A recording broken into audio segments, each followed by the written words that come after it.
Salam alaikum wa rahmatullahi wa barakatuh.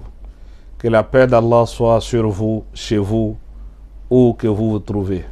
Alhamdulillah. Et ce soir, nous venons, Inch'Allah, pour faire, n'est-ce pas, le résumé de notre sermon de jour à la communauté musulmane d'Abobo Biabou Moronou, la grande mosquée Al-Aïma.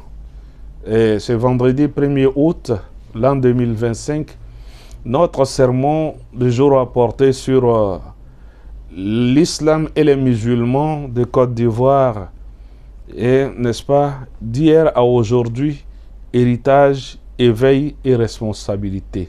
Nous avons commencé par une introduction spirituelle et contextuelle. Le sermon s'ouvre, n'est-ce pas, par une exhortation à la crainte d'Allah le Tout-Puissant, et également à la gratitude envers Allah pour ses bienfaits, notamment celui de l'islam, lumière intemporelle dans la vie individuelle et collective. À l'approche de la commémoration du 65e anniversaire de l'indépendance de la Côte d'Ivoire, il est rappelé que l'indépendance réelle ne se limite pas à la souveraineté politique, mais implique aussi une conscience religieuse, morale et communautaire active.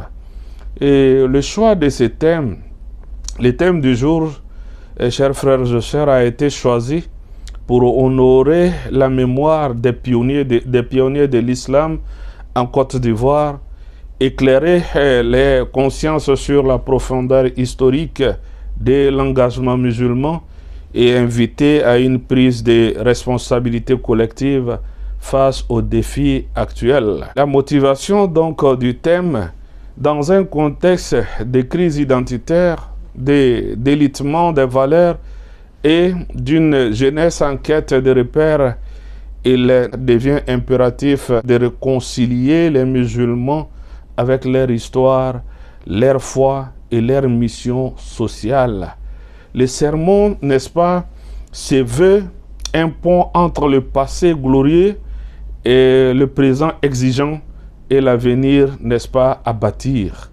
Donc, l'importance donc du thème est à 3 niveaux. Premièrement, spirituellement, pour repositionner l'islam comme une force de transformation intérieure sociale. Historiquement, pour que la jeunesse comprenne que l'islam en Côte d'Ivoire est un héritage ancien et structurant. Et civiquement, pour, n'est-ce pas, souligner la participation active des musulmans à l'édification de la nation ivoirienne. Et les besoins auxquels répond le thème, premièrement, c'est de préserver la mémoire religieuse, culturelle musulmane.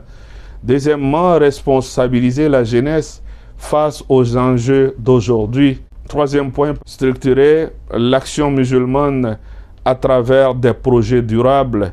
Et quatrième point, c'est de renforcer l'unité, la foi et l'utilité sociale de la communauté.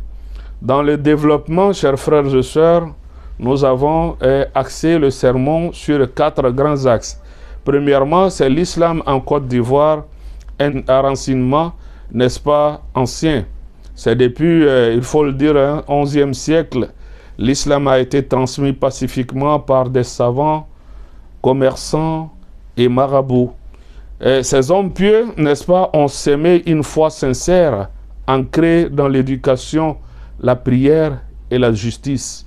Deuxième axe, après l'indépendance, la structuration et contribution des institutions, n'est-ce pas, telles que le Conseil supérieur des imams des mosquées et des affaires islamiques, l'Association des élèves et étudiants musulmans en Côte d'Ivoire, le Conseil national islamique, le CODIS, pour ne citer que ceux-là, ont permis, n'est-ce pas, d'organiser la vie musulmane.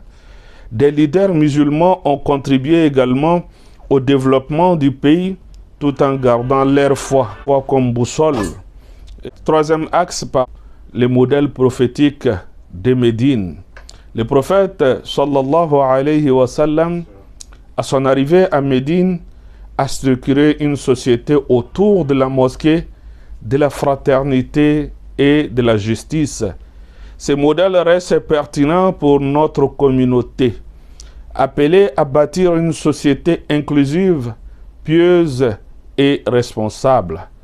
Quatrième axe, le lancement de CJC Aïma, le conseil de la jeunesse de la communauté Al-Aïma. Ce conseil a été lancé comme, n'est-ce pas, outil stratégique de mobilisation, de formation et d'engagement de la jeunesse. Les jeunes sont donc invités à passer de la passivité à l'action, à incarner l'islam dans leurs actes, projets et responsabilités. Cinquième axe, là, c'est nous avons lancé un appel à l'action collective.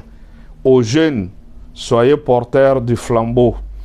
Aux parents, encadreurs, imams, encadrez, soutenez, inspirez. À toute la communauté, restons unis, utiles, fidèles à nos valeurs. Et donc, nous avons conclu par un appel à la conscience, à l'unité et à l'action. L'islam n'est pas qu'un souvenir ou une identité, c'est un projet vivant. Donc nous avons illustré avec le verset 24 de la sourate 8, où Allah subhanahu wa ta'ala dit: ô vous qui portez la foi, répondez à l'appel d'Allah et de son messager lorsqu'il vous appelle à ce qui vous donne vie. Allah subhanahu wa ta'ala dit: Allah, en vérité, Allah ne change pas l'état d'un peuple tant qu'il ne change pas ce qui est en eux-mêmes. Donc voilà sur le point dont notre sermon a porté.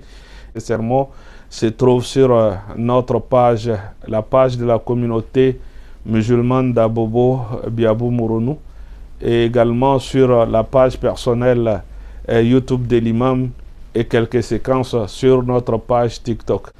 Merci pour votre aimable attention et à très prochainement. Assalamu alaikum wa rahmatullahi wa barakatuh.